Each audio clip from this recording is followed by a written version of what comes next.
ডাঙৰ খবৰ হঠাৎ ইজৰাইল হামাছৰ যুদ্ধই ভয়ংকৰ ৰূপ লোৱা দেখা পোৱা গৈছে আৰু এবাৰ হামাছৰ ঘাটিত ইজনৰ পাছত সিজন ইজৰাইলী পণবন্দী দেখা পোৱা গৈছে আৰু ইজনৰ পাছত সিজন ইজৰাইলী পণবন্দীৰ মৃত্যুৰ খবৰ ইতিমধ্যে লাভ কৰা হৈছে আৰু তাৰ পাছতেই যুদ্ধই ইউ টাৰ্ণ লোৱা পৰিলক্ষিত হৈছে। কি হৈছিল সমগ্ৰ ঘটনা জনোৱাৰ চেষ্টা কৰিম ফুল প্লেট ব্ৰেকিঙৰ সহায়ত। হঠাৎ ইজৰাইল হামাছৰ যুদ্ধই ভয়ংকৰ ৰূপ লৈছে। ৱাৰ আপডেট এই মুহূৰ্তত জনোৱাৰ চেষ্টা কৰিছোঁ। এইবাৰ হামাছৰ সুৰংগত উদ্ধাৰ হৈছে 5 ইজৰাইলী পণবন্দী আৰু সমগ্ৰ ঘটনাৰ ৰূপৰেখা সলনি হৈছে। মৃত অৱস্থাত উদ্ধাৰ কৰা হৈছে আটাইকেইজন পণবন্দীকে। ডাঙৰ খবৰ এই মুহূৰ্তত পুৱাৰ ভাগতে এটা বেয়া খবৰ আহিছে। যুদ্ধৰ মাজতে এবাৰ গোপন সুৰংগত উদ্ধাৰ হৈছে পণবন্দীকেইজন। ইতিমধ্যে IDFৰ তৰফৰ পৰা প্ৰকাশ কৰা হৈছে এই তথ্য। পণবন্দীক উদ্ধাৰৰ ভিডিঅ' জাৰি কৰিছে ইজৰাইলী সেনাই আৰু IDFৰ তৰফৰ পৰা ইজৰাইল ডিফেন্স ফ'ৰ্চৰ তৰফৰ পৰা এই তথ্য জনোৱা হৈছে। 7 অক্টোবৰত হামাছে পণবন্দী কৰিছিল আটাইকেইজনক আৰু এইবাৰ 5জন পণবন্দীৰ মৃত্যুৰ খবৰ পোহৰলৈ আহিছে আৰু হঠাৎ হামাছৰ ইজৰাইলৰ যুদ্ধই ভয়ংকৰ ৰূপ লৈছে। দৃশ্যাংশ এই মুহূৰ্তৰ দৃশ্যাংশ দেখুৱাৰ চেষ্টা কৰিম। 5জনকৈ ইজৰাইলী পণবন্দীয়ে মৃত্যুক আঁকোৱালি ল'বলগীয়া পৰিস্থিতিৰ সৃষ্টি হৈছে আৰু ইয়াৰ দৃশ্যাংশ লক্ষ্য কৰক কিমান ভয়াৱহ পৰিস্থিতিৰ সৃষ্টি হৈছে। কালিৰ দিনটোত যুদ্ধই ভয়াৱহ ৰূপ লৈছিল আৰু আজি পুৱাৰ তথ্য অনুসৰি এবাৰ হামাছে 5জনকৈ ইজৰাইলী পণবন্দীক হত্যা কৰিছে।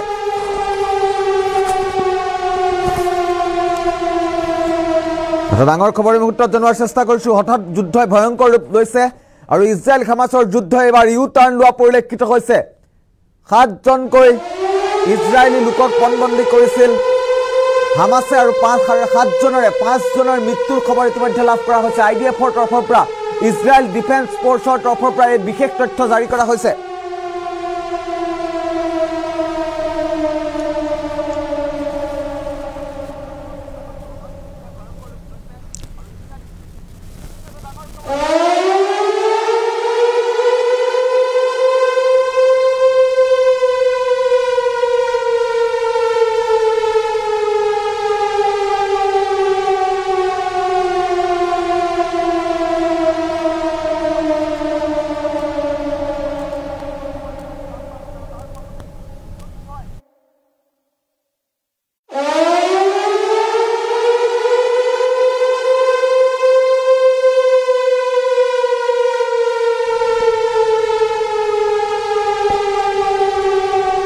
আমি ইতিমধ্যে উল্লেখ কৰিছোঁ হঠাৎ ইজৰাইল হামাছৰ যুদ্ধই ভয়ংকৰ ৰূপ লৈছে। দৃশ্যাংশসমূহ লক্ষ্য কৰক। এটা বিশেষ টুইট আছে, আমি সেই টুইটটো যদি সম্ভৱ হয় স্ক্ৰীণত দেখুওৱাৰ চেষ্টা কৰিম।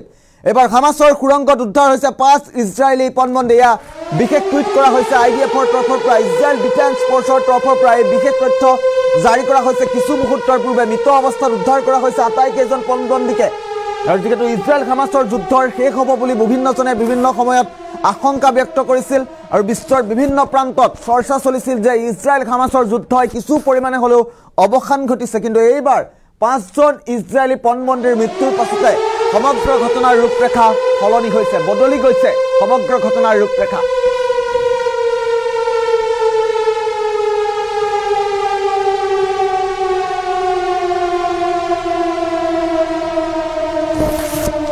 ডাঙৰ খবৰ বিগ আপডেট এই মুহূৰ্তত জনোৱাৰ চেষ্টা কৰিছোঁ। যুদ্ধৰ মাজতে গোপন সুৰংগত উদ্ধাৰ হৈছে আটাইকেইজন পণবন্দী। এই বিশেষ টুইটটো IDFৰ তৰফৰ পৰা জাৰি কৰা হৈছে। ৱজিদ দাদু নামৰ এজন ইজৰাইলী পণবন্দীৰ মৃত্যুৰ খবৰ ইতিমধ্যে লাভ কৰা হৈছে। এইবাৰ হামাছৰ সুৰংগত 5জনকৈ ইজৰাইলী পণবন্দীৰ মৃত্যুৰ খবৰ লাভ কৰা হৈছে আৰু হঠাৎ ইজৰাইল হামাছৰ যুদ্ধই ভয়ংকৰ ৰূপ লোৱা পৰিলক্ষিত হৈছে। মৃত অৱস্থাত উদ্ধাৰ কৰা হৈছে আটাইকেইজন পণবন্দীকে আৰু যুদ্ধৰ মাজতে এক গোপন সুৰংগত উদ্ধাৰ কৰা হৈছে পণবন্দীকেইজন। যিহেতু 7জন ইজৰাইলী লোকক আবদ্ধ কৰি ৰাখিছিল হামাছে আৰু হামাছৰ সুৰংগত এইবাৰ উদ্ধাৰ হৈছে 5জনকৈ ইজৰাইলী পণবন্দী।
ইতিমধ্যে উল্লেখ কৰিছো হঠাৎ ইজৰাইল হামাছৰ যুদ্ধই ভয়ংকৰ ৰূপ লৈছে দৃশ্যাংশ কেইটা লক্ষ্য কৰক 5 জনকৈ পণবন্দীক হত্যা কৰি পেলাইছে এবাৰ হামাছে আৰু হামাছৰ এই আক্ৰমণক লৈ এবাৰ আইডিএফৰ তৰফৰ পৰা 5 জন